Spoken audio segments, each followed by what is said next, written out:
अक्षत अनायरा की तरफ पीठ किए हुए खड़ा था। उसने बिना मुड़े कहा, शादी तो होगी पर आगे से कभी मेरे सामने कोई सवाल मत करना। मुझे पसंद नहीं कि कोई मुझे सामने से सवाल करे। याद रहे, मेरी लाइफ में दखल बिल्कुल मत देना, वरना मुझसे बुरा कोई नहीं होगा। मुझे नहीं लगता कि मुझे शादी करने के पीछे की वजह तुम्हें बतानी चाहिए।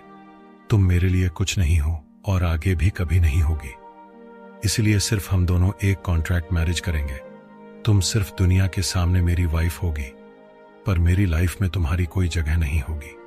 अनायरा को अक्षत की बात से बहुत गुस्सा आया। उसने अक्षत से कहा, मुझे भी तुम्हारी लाइफ में दखल देने का कोई शौक नहीं है और तुम भी मेरे लिए कुछ नहीं हो, ना ही आगे कभी होगे। हम कल तुम्हारे होटल में मिलते हैं। मैं कॉन्ट्रैक्ट रेडी करवाकर तुमसे मिलती हूँ। अक्षत अपने चेयर पर बैठते हुए बोला, हमें यह शादी पब्लिक करनी होगी, तब जाकर मिस्टर डेविड को हम पर यकीन होगा। अगर किसको शक हुआ तो प्रॉब्लम हो जाएगी। मैं चाहता हूं हम कल सारे रीति रिवाज के साथ शादी करें, ताकि किसी को हम दोनों पर शक ना हो। शादी में सिर्फ फैमिली फ्रेंड्स ही होंगे। अनायरा सपाट लहजे में बोली, ठीक है, तो कल रात हम शादी कर रहे हैं, यह फाइनल रहा। शादी के कपड़े। वह इतना ही बोली थी कि अक्षत ने उसकी बात बीच में काटते हुए कहा, उसका इंतजाम मैं करवा दूंगा। कल दोपहर तक तुम्हारे सामने तुम्हारी शादी का जोड़ा होगा। हम सुबह एंगेजमेंट करेंगे। यह सब मेरी ही होटल में होगा और हमें लीगली कोर्ट मैरिज भी करनी पड़ेगी। अनायरा ने कहा, ठीक है, शादी के ठीक बाद हम कोर्ट मैरिज के पेपर भी साइन कर देंगे। परसों हमारी डील फाइनल हो जाएगी। अक्षत ने सिर्फ 2 टुक जवाब में कहा, ओके। अनायरा अक्षत के सामने जाकर बोली, कल सुबह मिलते हैं। इतना बोलकर वह बाहर निकल गई। अक्षत सिर्फ उसको जाते हुए देखता रह गया। उसके जाने के बाद अक्षत की आंखें गहरी हो गई। वह खुद से ही बोला, तुम बहुत यूनिक हो। आज तक मैंने सुना था कि एक लड़का लड़की को कॉन्ट्रैक्ट मैरिज के लिए प्रपोज करता है, पर तुम तो बहुत अलग निकली। तुमने सामने से अक्षत राय सिंघानिया को कॉन्ट्रैक्ट मैरिज करने के लिए प्रपोज किया। मैंने तुम्हें बहुत अंडर एस्टिमेट किया, मिस गोयल। अब पता नहीं तुम्हारे और कौन से रूप देखने को मिलेंगे। ये शादी बहुत इंटरेस्टिंग होने वाली है, क्योंकि हम दोनों को शादी जैसे रिश्तों में बिलीव नहीं, पर मेन वादा करता हूं मैं अपनी जिम्मेदारी अच्छे से निभाऊंगा, क्योंकि तुम खुद इस नाम की शादी को निभाने के लिए रेडी हो। पर तुम्हें मेरी शादी करने के पीछे की वजह कभी पता नहीं चलेगी। ऐसे रात बीत जाती है और एक नहीं सुबह आती है। ये सुबह अनायरा और अक्षत के लिए बहुत कुछ लाने वाली थी। दोनों की लाइफ पूरी तरह से बदलने वाली थी, क्योंकि आज दोनों की शादी थी। दोनों ने अपने परिवार को शादी के बारे में बता दिया था, जिसे सिंघानिया फैमिली के सारे मेंबर सदमे में चले गए थे। पर सब बहुत खुश भी थे। सब जो चाहते थे वही हो रहा था। इसलिए सब चाहते थे कि शादी होटल न होकर सिंघानिया मेंशन में हो। सिंघानिया मेंशन को पूरी तरह से डेकोरेशन किया जा रहा था। वही अनायरा ने रात को ही मयंक से कहकर अपने तरीके से कॉन्ट्रैक्ट पेपर्स बनवा लिए थे। वही विनायक जी को डिस्चार्ज मिल गया था। शादी में दोनों के परिवार के अलावा किसी को शामिल नहीं किया गया था। अक्षत और अनायरा ने मिलकर डिसाइड किया था कि वह शाम को मीडिया के सामने शादी अनाउंस करेंगे और दूसरे दिन रिसेप्शन में सबको इनवाइट करेंगे, ताकि दुनिया को उसकी शादी के बारे में पता चले। वही ऋतिक भाग भाग कर सारी तैयारी करवा रहा था। यही हाल मनाली जी, स्वरा और युवान का था। वही कविता मुंह बनाकर अपने कमरे में बैठी थी और किसी के साथ फोन पर बात कर रही थी। आपको क्या बताऊं मैं भाभी, यहां सब उसकी शादी के लिए क्या क्या नहीं कर रहे। मैंने आपको पहले ही कहा था कि कुछ कीजिए। देखिए, आज शादी हो जाएगी, फिर हम कुछ नहीं कर पाएंगे। तभी सामने से एक औरत की आवाज आती है। वह कविता से कहती है, कविता टेंशन मत लो, आज सब खुश है तो खुश होने दो। शादी हो गई तो क्या हुआ? हम है ना दोनों के बीच गलतफहमी पैदा करने के लिए मैं कल ही आ रही हूं। मैं नहीं चाहती कि उस घर में कोई भी खुश रहे, खास करके वह अक्षत और मनाली। दोनों माँ बेटे ने मेरे बेटे को छीन लिया है। वह औरत और कोई नहीं, नैना थी, विजय जी की वाइफ और अक्षत की बड़ी माँ।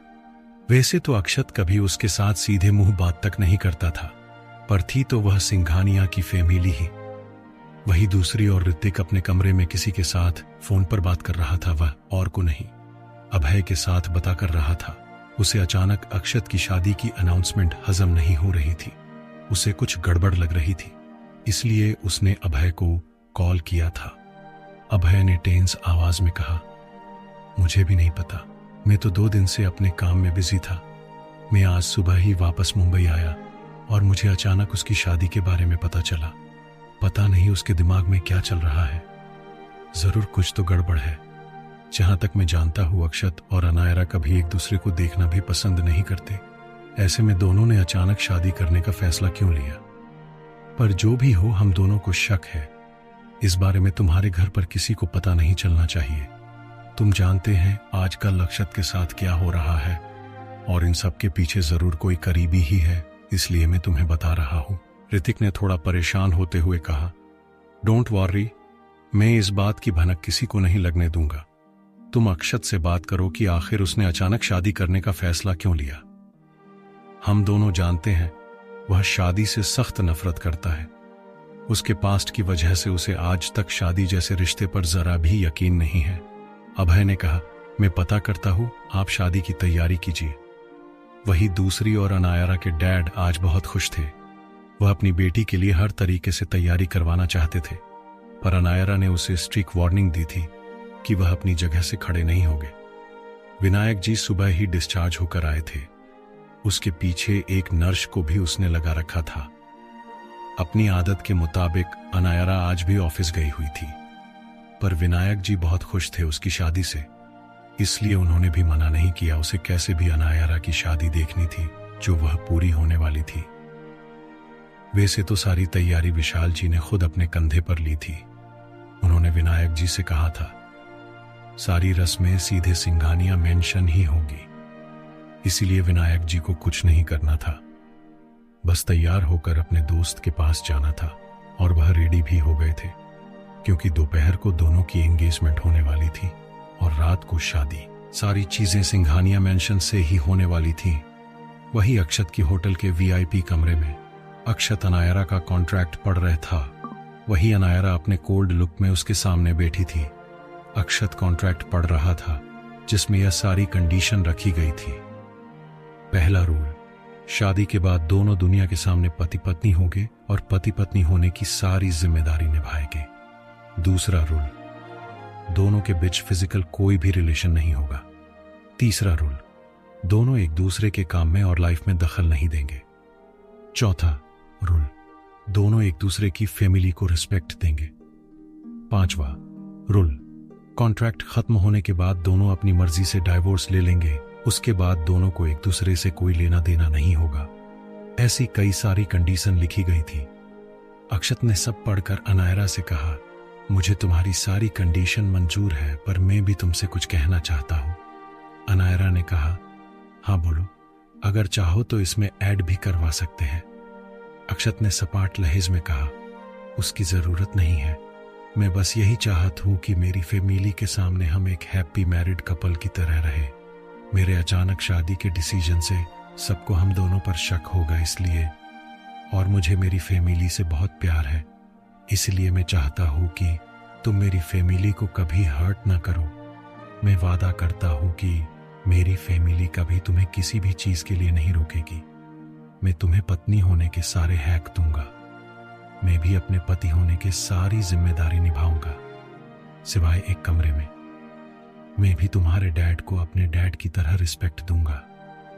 जब तक हम कॉन्ट्रैक्ट में हैं, तब तक दुनिया के सामने पत्नी होने के सारे हक तुम्हें दूंगा। दोनों में से कोई नहीं जानता कि यह प्रोजेक्ट कब तक चलेगा, पर जब पूरा होगा मैं तुम्हारी मर्जी से तुम्हें अलग कर दूंगा। अनायरा ने कहा, ठीक है, मुझे मंजूर है। उसके बाद दोनों कॉन्ट्रैक्ट पेपर पर साइन करते हैं। तभी किसी ने उसके कमरे का डोर नॉक किया। अक्षत ने कम इन कहा तो एक लड़का अंदर आया। वह और कोई नहीं, समीर था, अक्षत का असिस्टेंट। उसके हाथ में 2 बैग थे।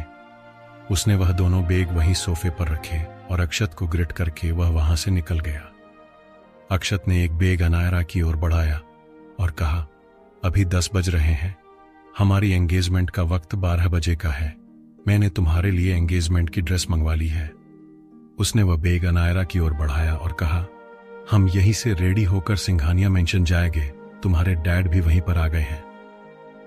अनायरा ने वह बैग लिया और वॉशरूम में चली गई। उसने वॉशरूम में जाकर बैग को ओपन करके देखा तो उसकी आंखें हैरानी से फैल गई। To be continue.